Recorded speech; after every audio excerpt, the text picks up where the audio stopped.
Vou falar Onde? de quê? De Lula? Oi. Cabra safado, ladrão da pior espécie.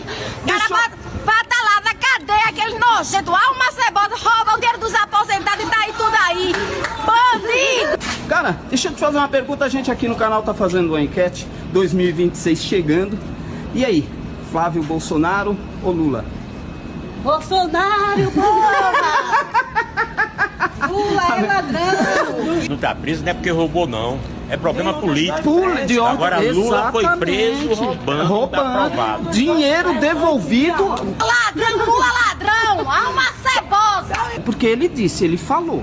Ele falou que não mexeria. Imagina, menina, tem meninas aí, tem mulheres, mãe de família, que perdeu completamente o Ele é um isso safado, isso ele é um aí. ladrão também, não vale nada. Ele tem duas ideias, que no começo ele se dizia ser uma coisa, agora ele é outra. Exatamente. Ele não vale nada.